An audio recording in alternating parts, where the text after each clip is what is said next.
growing mushrooms with grass.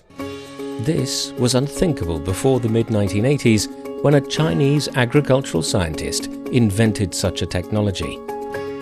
His name is Lin Zhanxi, who beat great odds before finding eventual success with what has become known around the world as Juncao technology.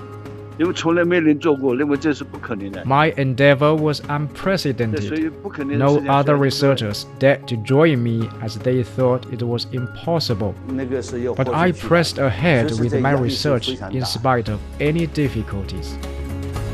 Juncao technology refers to a method that uses certain types of herbaceous plants as substrate for growing edible and medicinal mushrooms. Since its birth in 1986, this technology has played an important role in helping farmers increase income and environmental conservation, both in China and in many other developing countries. At present, it has been adopted in more than 100 countries such as Papua New Guinea, Rwanda and the Central African Republic. How did Lin Zhanxi invent the Juncao technology? What challenges has he encountered in his missions to promote it around the world? Join this episode of Connected on Footprints to find out.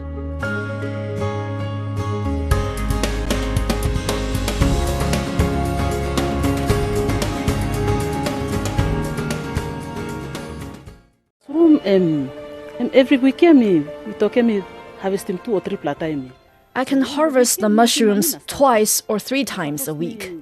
The money I earn from this business is enough for me to pay for my family's daily necessities, such as food, soap, and edible oil. Growing mushrooms with Juncao technology is cost-effective. I don't need to buy fertilizers or pesticides. This is a mushroom grower called Zaka Abori from Papua New Guinea. She is one of about 9,000 local mushroom farmers who have been benefiting from China's Juncao technology. To express their gratitude, the local farmers fondly call the grass they grow and use as mushroom substrates the Lin herb. Lin refers to Lin Zhanxi and his fellow Chinese agricultural experts, many of whom use Lin as their family name. Known as the father of the Juncao technology, Lin Zhanxi comes from Fujian province in southeast China. Now in his 80s, Lin still works on further developing the Juncao technology by doing experiments in labs and making repeated field trips around China and the world. Looking like more of a farmer than a scientist, Lin began his association with agriculture when he was a child. He was born and grew up in a village in Fujian province. Even as a child, he had helped his parents do farm work or look after cattle as a cowboy. The life he led and witnessed was harsh. It was incredibly hard for us to get enough to eat at the time. Hunger was common. I knew the harsh life led by my parents and my fellow villagers. I wondered at the time how I could come up with a way to change it. While helping with farm work, Lin studied very hard at school. He was always a top student in his class from primary to middle schools. In 1964, he became the first-generation college student in his family. He was enrolled in the Fujian Agriculture College, which is now called the Fujian Agriculture and Forestry University. He studied agricultural sciences at the college for 4 years. Upon graduation in 1968, Lin went to work on farmland in the mountainous county of Ninghua in the western part of Fujian province. He applied what he had learned at college to help increase rice yields. With the support of local officials, Lin organized young villagers to learn practical farming skills from experienced farmers. He also introduced a new type of rice seeds to the village where he was working. His efforts soon paid off. The young villagers and I worked harder than the average villager. Within 2 years, we helped double the per capita rice yield for the village. His work was recognized by the local authorities and so was promoted to work at the Agricultural Administration of Ninghua County.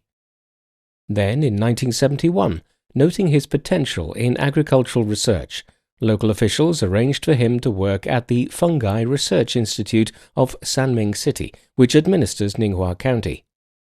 From then on, Lin Zhanxi began his lifelong association with the research into fungi and Juncao technology, the new field of agriculture science he later established. In the 1970s, many villages in Fujian province cut down trees to grow mushrooms in order to increase income. But instead of that, the practice produced unexpected environmental damage as lots of trees and even whole forests were felled. In a village called Luobu in the Changting County, villagers cut down all the trees that could be found to grow mushrooms, but they still suffered from poverty. Noticing this problem, Lin was thinking hard. He came up with an unprecedented idea: to replace the trees with grass or herbaceous plants to grow mushrooms. Practical and audacious, Lin Zhanxi began doing experiments on his idea. First, he tried with the readily available materials such as rice straw, peanut shells, and sugarcane pulp or bagasse. His experiments produced positive results, but they were not viable from an economic and practical perspective.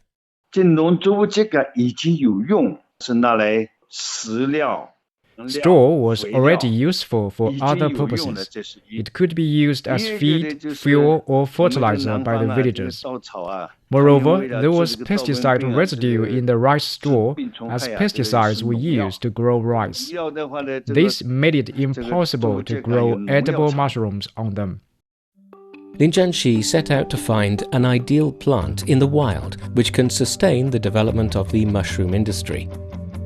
China is home to more than 30,000 plants, but which could be used to grow mushrooms? For more than a decade, Lin Zhanxi made persistent attempts to pin down the ideal plants while carrying out numerous experiments to check the results. He borrowed 50,000 yuan, a huge sum in the 1980s, to support his agricultural research. His monthly wage was less than 50 yuan at the time. My endeavor was unprecedented. No other researchers dared to join me as they thought it was impossible. But I pressed ahead with my research in spite of any difficulties. Frankly speaking, I was under huge pressure. I was worried about repaying the huge sum of my borrowings. Ultimately, Lin Zhanxi saw the light at the end of the long tunnel. In 1986, he focused his experiments on mangqi, or Dicronopteris dichotoma, one of the most widely distributed ferns in tropical and temperate regions. The plant, native to southern China, is a perennial plant species. In Lin's experiment, mushrooms grew from the hay made of the plant. The first time I saw mushrooms growing out of the plant, I was very happy. For me, it was like discovering a new world. I was very excited. His invention was soon put into use first in Fujian province, then across China, helping farmers increase income and playing an important role in environmental conservation. It's estimated that China saves at least 20 million cubic meters of trees every year thanks to this technology of growing mushrooms out of grass. In 1992, Lin brought his invention to the world stage. He submitted his Juncao technology to the 20th International Exhibition of Inventions of Geneva and got a golden prize. Experts at the exhibition agreed that the Juncao technology was a viable and economical new way to produce edible mushrooms and animal feed. In the following years, the United Nations Development Programme officials noted the potential of the Juncao technology in helping developing countries alleviate poverty. They advised Lin Zhanxi to help introduce the technology to them. Thus, Lin made several field trips to Thailand and the Philippines, where he taught local agricultural researchers and farmers the technology. To let more people know the technology, in 1995, an international training session was held for Juncao technology. Participants of this training session were well educated. Most of them were professors or had a doctor's degree.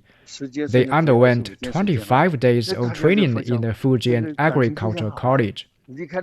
We developed profound bonds and were reluctant to leave each other when the session ended. In 1996, international agricultural experts from Australia, China, the United States, South Korea, Brazil and other countries officially recognized the Chinese term of Juncao to describe a set of herbaceous plants that can be used to grow edible and medicinal mushrooms. Jun means mushrooms or fungi, while Zhao refers to grass or herbaceous plants.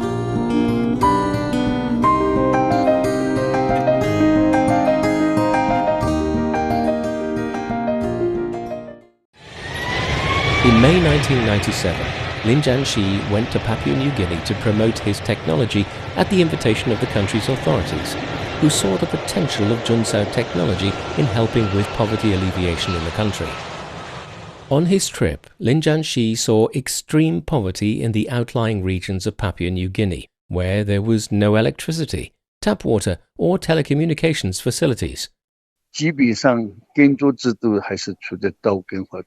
The country was still engaged in slash and burn agriculture at the time. Local inhabitants couldn't get enough to eat. They lived in thatched cottages. Seeing this situation, I felt it was my responsibility to help them. Lin stayed in the country for about 10 days during his first investigative trip. Then, 2 months later, he went there again. This time, he brought a team with him. He made use of the locally prevalent elephant grass and Timeda villosa to grow mushrooms. We had to improvise and adapt to local conditions. We made sterilization ovens out of oil barrels.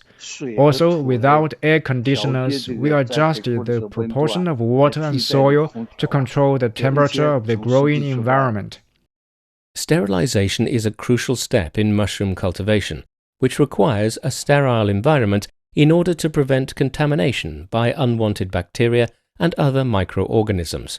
Without proper sterilization, mushrooms might not grow or may be contaminated with harmful microorganisms. We are ready for help you. Lin Zhanxi and his fellow Chinese experts set up a technology demonstration base in the Eastern Highlands province of Papua New Guinea, where he and his team taught local technicians, who would in turn pass the technology to ordinary people. His team dug ditches in the fields and covered them with plastic to create a suitable temperature and humidity for growing mushrooms. In January 1998, they succeeded. Local officials held a grand celebration party, joined by 5,000 people coming from across Papua New Guinea. To date, Juncao technology has been introduced to 8 provinces in the country. Routine technical expertise guidance has been provided to more than 8,600 local mushroom growers, benefiting more than 30,000 people. James Marape, Prime Minister of Papua New Guinea, speaks highly of the technology. The Juncao project is a glimpse of Chinese achievements in alleviating poverty and is possibly a gift from China to the world. After Papua New Guinea, the new technology spread to other South Pacific countries such as Fiji and to African countries including Rwanda, Lesotho, South Africa and the Central African Republic. In 2019, Lin and his team initiated a Juncao technology project in the Central African Republic, a landlocked nation gripped by poverty. Under the project, Chinese experts taught the method of mushroom growing to local researchers and farmers in the country's capital Bangui, who successfully grew several varieties including oyster mushrooms and bamboo fungi. The country's president, Faustin Archange Touadéra, has also been impressed by the technology. He says it's opened up opportunities for the country's agricultural development and could contribute to poverty alleviation and increase people's incomes. Avec l'appui du groupe d'experts chinois installé en République centrafricaine. With the help of Chinese Juncao technology experts in my country, this program will benefit various sectors of the economy. Juncao technology has not only become a link for friendship between China and other countries, it has also brought hope to many developing countries for their sustainable development. So far, Juncao technology has been adopted by 106 countries. The herb used in this technology is fondly called the China herb or happiness herb by the people who have benefited from it. Focusing Juncao technology on poverty alleviation, the regions Lin visited abroad were often remote, impoverished, and sometimes ravaged by conflicts and crimes. During one visit to Papua New Guinea, he collapsed due to overwork and exhaustion. In a visit to Lesotho, he was robbed by local armed criminals. Fortunately, Lin survived these grave situations and has never shied away from his calling. Our aid missions are intended to help people who really live in poverty, as they often live in remote, mountainous or troubled areas. We have to overcome difficulties or even risk our lives to reach them. His daughter Lin Zhanxi, who was born in 1975, has witnessed the whole process of his pioneering scientific exploration in the field of Juncao technology.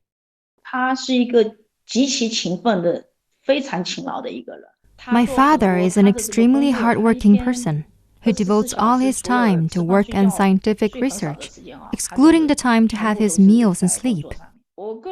My admiration for him is not out of what he has achieved, but more importantly, it arises from the fact that he has always been staying true to his own ideal and path, despite difficulties and opposition from others. For much of the time, he was alone in his pursuit. It's not easy for him. Out of love and care for her father, in 2003 she gave up her own career in Singapore and returned to China to keep him company. She volunteered to help him in his unremitting exploration and promotion of the Juncao technology. Oftentimes on their overseas trips, Lin Zhanxi worked as an assistant and interpreter for her father. Due to her language skills and international experience, she has taken charge of the promotion of the Juncao technology abroad in recent years. I work with him every day. Sometimes we were on different business trips. We communicated online briefly. Whenever he sees a progress in the development and promotion of Juncao technology, he feels happy. For me, I am willing to be his most loyal and firm work partner in his endeavors. Now, at the age of 80 years old, Lin Zhanxi is still busy with his work, traveling from one place to another. In July and August 2023, he spent 4 in 5 days traveling on business trips. Later in the year, he is scheduled to travel to Africa and the South Pacific Islands, including Papua New Guinea. He says he feels good about his health. He treats his busy work on the road as a kind of physical exercise. Oftentimes, he walks 5 to 10,000 steps, or more than 5 kilometers a day, as he visits Juncao farms and plants in remote mountainous regions. As chief scientist of the China National Engineering Research Center for Juncao Technology, Lin says he has to know firsthand what's going on the ground. Many people may wonder why I still work on the front line at such an old age. You know, Juncao technology is a new field in terms of both theoretical research and its application. The development of this field depends on solving problems we meet in practice. It's insufficient to only do experiments in labs. The conclusions and findings we make in labs must be ultimately applied to practice. Thus, I must work on the front line to discover problems and try to solve them. After he invented the Juncao technology in 1986, Lin Zhanxi continued cultivating various kinds of Juncao plants. Through 14 years of efforts, in 2010, Lin and his team cultivated an ideal Juncao called Pennisetum sinensis, a hybrid of 2 kinds of plants. This new variant can grow well even in harsh soil conditions such as in the desert. So far, Lin and his team have discovered and cultivated 45 kinds of Juncao plants. These Juncao plants can be used to grow 55 kinds of edible or medicinal mushrooms. In addition, Lin Zhanxi has been making efforts to cultivate a new generation of Juncao experts for the sustainable development of his new scientific field. Altogether, there are more than 200 students learning with him at the China National Engineering Research Center for Juncao Technology. 28 of them are from other countries. Aimable Nzanzinshuti is from Rwanda, who is pursuing a PhD degree in Juncao technology. This is a very good task just to be the first PhD student in Juncao technology in our country. That's why it will pushing me more and more just to use my knowledge about Juncao, not only for my country, also for the neighbor's country. Although Lin Zhanxi has been a world-renowned agro-scientist, he still leads a simple life. Over the decades, he has declined many lucrative job opportunities and promotion in the administrative hierarchy. Seeing his selfless and diligent work in Juncao technology, some of his friends feel pity for him and describe him as silly. But Lin Zhanxi has his own philosophy about the meaning of life and his work.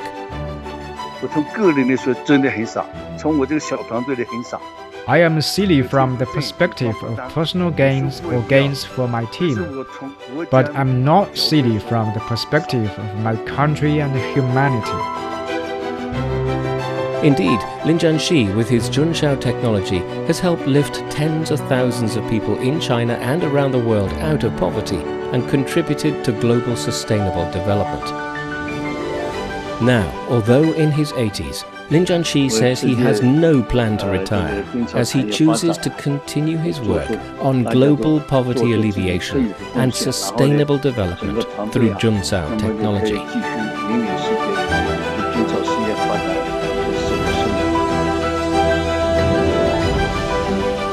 With that, we conclude this episode of Footprints. Thanks for listening.